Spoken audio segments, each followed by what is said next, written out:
Ruth chapter 2 in the King James Version. And Naomi had a kinsman of her husband's, a mighty man of wealth of the family of Elimelech, and his name was Boaz. And Ruth the Moabitess said unto Naomi, Let me go now to the field and glean ears of corn after him, in whose sight I shall find grace. And she said unto her, Go, my daughter.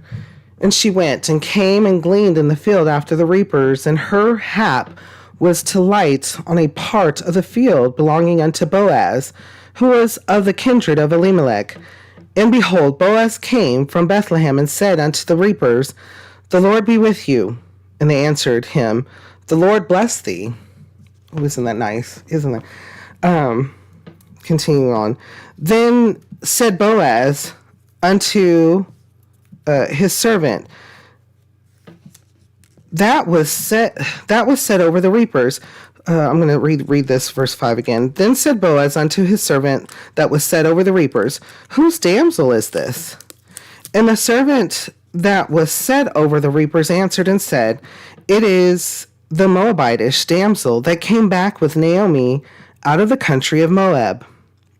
And she said, I pray you, let me glean and gather after the reapers among the sheaves.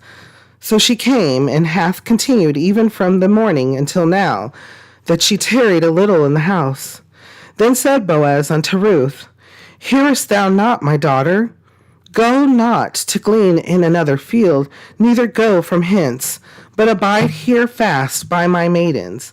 Let thine eyes be on the field that they do reap, and go thou after them. Have I not charged the young men that they shall not touch thee?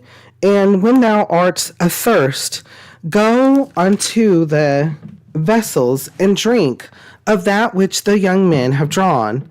Then she fell on her face and bowed herself to the ground and said unto him, Why have I found grace in thine eyes, that thou shouldest take knowledge of me, seeing I am a stranger?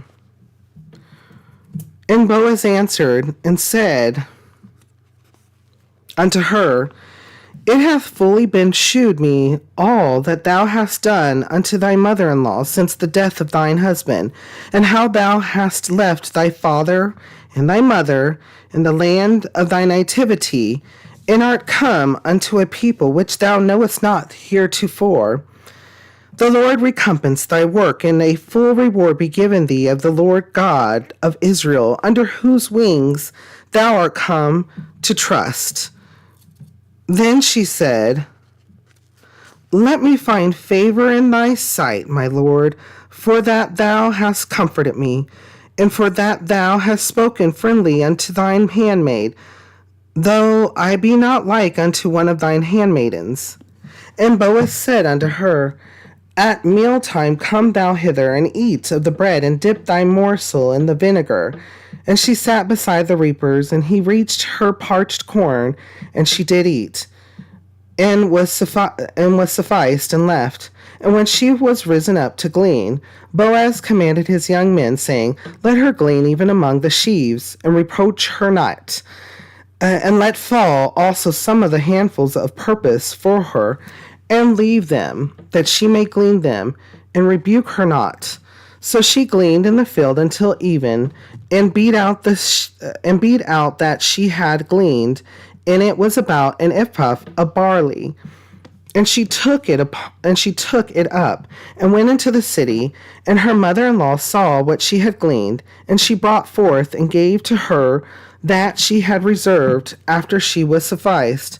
And her mother-in-law said unto her, Where hast thou gleaned today, and where wroughtest thou? Blessed be he that did take knowledge of thee.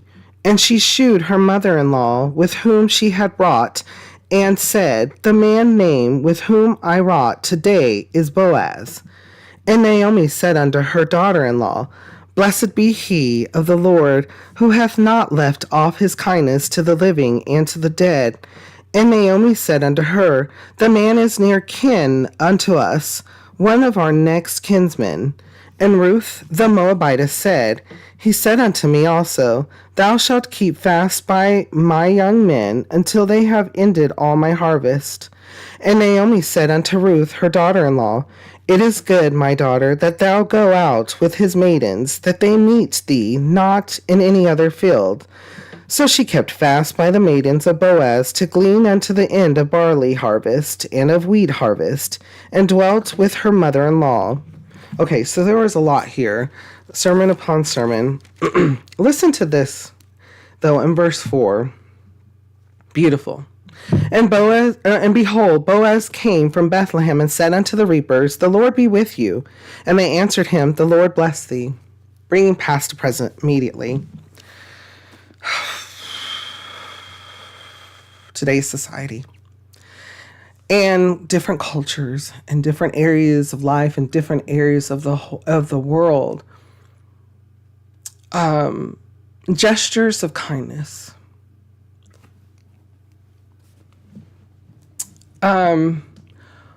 More so often than not, particularly the places that I've been so far,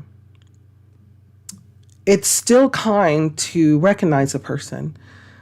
A smile, eyes meet eyes, a acknowledgement, a hello, a good day, good morning, good afternoon, good evening, a good night,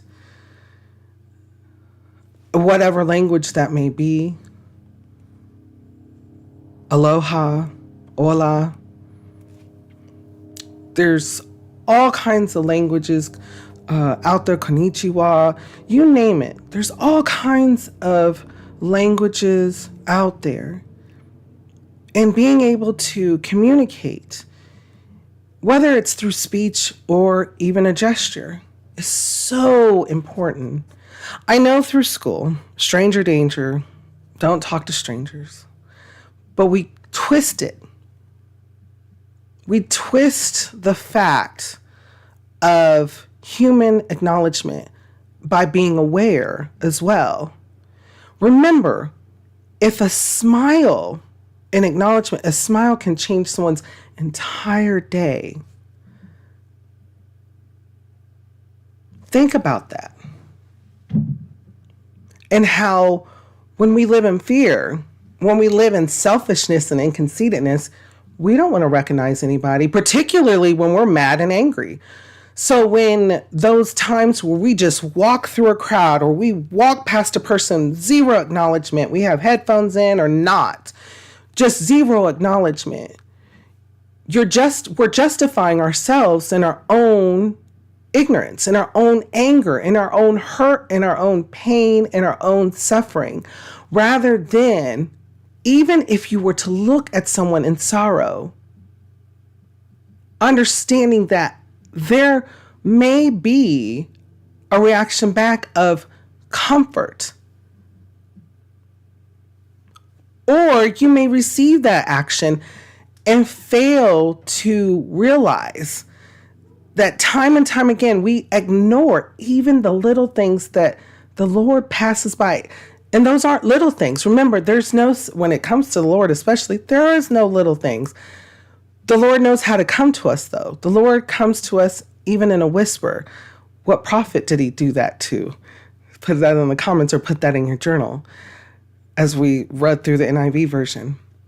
And it's coming back. We'll be there soon.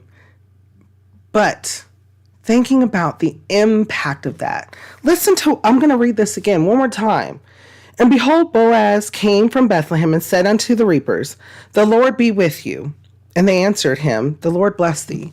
It doesn't matter whether they were working for him, working with him. He said, The Lord be with you. How amazing and gracious is that? And then they said back, The Lord bless thee. It's reciprocal. It's a circle. It's a circle of bless you, the Lord bless me. Bless you, the Lord bless me. And too much do we get into the Lord bless me and only me. Or I'm dealing with my feelings. I don't know if I can even talk to the Lord at this point. We don't need that separation from the Lord.